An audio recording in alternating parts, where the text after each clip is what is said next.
There's been concern raised, however, that with the recent stimulus package spent in China, is that there's a rising fear, perhaps, or fear of rising NPLs, non-performing loans, immature sort of, especially in state enterprises who receive the bulk of the stimulus spending. Of course. Is that a real concern? It is a concern, and let's face it, the NPL will rise.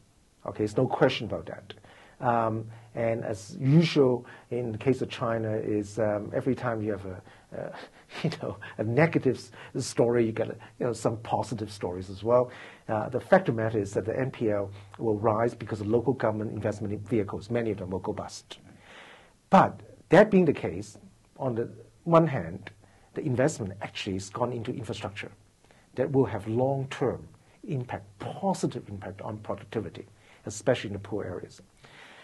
On the other hand, it would add to the bank's troubles.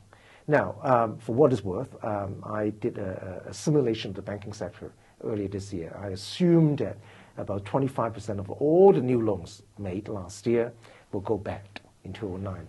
And another 25% of the loans made this year, 2010, will go bad. Then I look at, what kind of NPL we're looking at by year 2012. At the moment, official data shows the NPL at about 2.5% of total loans outstanding. The peak was back in 1998 at 18%. So China's actually done a great deal to bring it down. In my scenario, by 2012, NPL is going to be around 8 to 9%. Now, that's bad, but it's manageable. It's manageable. But beyond China, looking at the rest of the region, you mentioned India as an outlier in economy. Yeah. You're based in Singapore. Right. Southeast Asia, India, let's look at Japan as well. Sure. What beyond China is Asia? Is China resulting in a rising tide lifts all boats in Asia, or these economies growing independently? China certainly played that role in 2009. Okay, if you look at the recovery of exports across Asia, it's astonishing. Overall, take India, for example. India is not a real export-oriented country, but using its data, its export grew in 2009 year on year by something like a very respectable performance, over 30%, recovering from the crisis. But Indian export to China grew by 120%. Okay, same story for Indonesia, for Japan, for Korea, for Taiwan, and so on. So China actually played that role, lifting all boats. It became an anchor for the region last year. The outlook here for Japan? Well, Japan benefited. Perhaps now just been relegated to the third largest economy. Yes, that's right. Last week, as opposed to the second. Right. And Japan's story is that I think that the sad truth is that Japan really doesn't matter. Japan had not been able to contribute to Asia's recovery, but Japan is not a drag on the region as well. Japan is in neutral. Okay, I think that's probably the best way to describe it, and it's likely to stay so for the foreseeable future. People are concerned about this mounting public sector debt. It's true, but it's not going to affect the global system at all, simply because at the moment only 6% of its total public sector debt is held in the hands of the foreigners. And about 70% are held by different government agencies. So the different government agencies clearly not going to do a run on the federal government, right? So we're not going to see any kind of short-term problem from that point of view. But the sad truth is because it's not under market pressure to reform, the government can continue to build that up.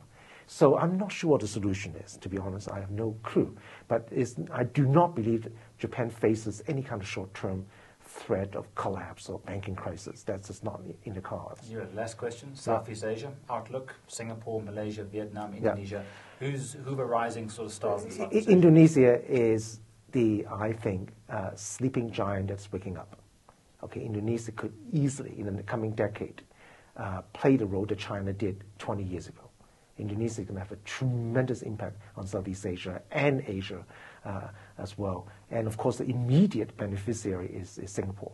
The way I would put it is that Indonesia actually been rebuilding public institutions, conducting economic reforms for the last 10 years, paying a very steep price. And the benefit is beginning to come in. Foreign direct investments rising now, contrasting the situation of capital flight only a few years ago. In fact, Indonesia is foreign direct investment last year in the crisis year outperformed the rest of ASEAN. So Malaysia is a challenge. Malaysia public sector investment is declining. Politics is getting ugly. Thailand, incidentally, is stabilizing. Thailand is very flexible. Its export mix is very healthy. Politics is not going to change for a long, long time. The businesses basically make the decision that they're going to carry on without any tangible progress on the political front.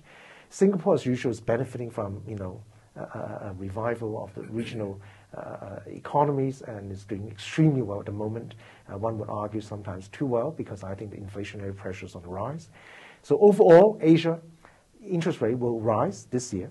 At the margin, that will slow down economic growth, but that's the problem on the positive side. Growth is a bit too fast as opposed to deflation or deflationary risk in Europe and in the US. So Asia, for the foreseeable future, 2-3 years, is clearly going to lead economic growth on a global basis. Yeah, thank you very much, as always. Yeah. Brilliant. Thank you. Thanks for joining us at Gibbs FM. Thank you.